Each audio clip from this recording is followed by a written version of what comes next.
আসসালামু আলাইকুম, সবাই কেমন আছেন? আশা করি ভালো আছেন। আজকের ভিডিওতে আপনাদের জন্য 4টি সুখবর রয়েছে। প্রথম সুখবর হচ্ছে 2025 সালের ডিসেম্বরে চেয়ারম্যান মেম্বার নির্বাচন অনুষ্ঠিত হবে বলে মন্তব্য করেছেন অন্তর্বর্তীকালীন সরকারের প্রধান উপদেষ্টা ডক্টর মোহাম্মদ ইউনূস। দ্বিতীয় সুখবর হচ্ছে জাতীয় নির্বাচনের মতো স্থানীয় সরকার নির্বাচনেও সংসদীয় পদ্ধতির কথা ভাবছে নির্বাচন ব্যবস্থা সংস্কার বিষয়ক কমিশন। এ পদ্ধতিতে সিটি কর্পোরেশন, পৌরসভা, ইউনিয়ন পরিষদ এসব স্থানীয় সরকার নির্বাচনে ভোট হবে সদস্য বা কাউন্সিলর পদে। সদস্য বা কাউন্সিলর পদে নির্বাচিত হওয়ার পর আগ্রহীরা মেয়র বা চেয়ারম্যান পদের প্রার্থী হতে পারবেন এবং কাউন্সিলর বা সদস্যরা তাদের নির্বাচিত করবেন। নির্বাচিত হওয়ার পর মেয়র ও চেয়ারম্যানরা জবাবদিহি করবেন কাউন্সিলর বা মেম্বারদের কাছে।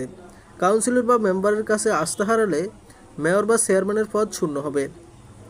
তবে মেয়র চেয়ারম্যানের পদ হারালেও তিনি কাউন্সিলর অথবা মেম্বার থেকে যাবেন। এছাড়া সব স্থানীয় সরকার নির্বাচন একই আইনে এবং জাতীয় নির্বাচনের আগেই করতে চায় সংস্কার কমিশন।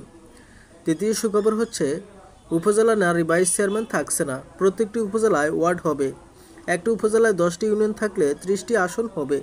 30 জন নির্বাচিত হয়ে একজন চেয়ারম্যান করবেন, ভাইস চেয়ারম্যান করবেন। সরাসরি এটা হবে না, জেলা পরিষদেও কিন্তু ওয়ার্ড থাকবে আরও বেশি, তখন কিন্তু দাঁড়ানো ও নির্বাচিত হওয়ার সুযোগ থাকবে।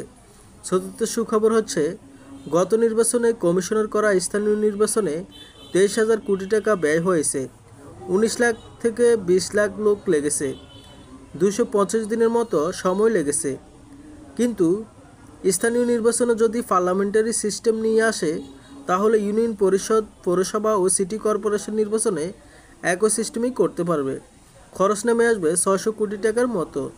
লোক লাগবে 8 লাখ, সময় লাগবে 45 দিন।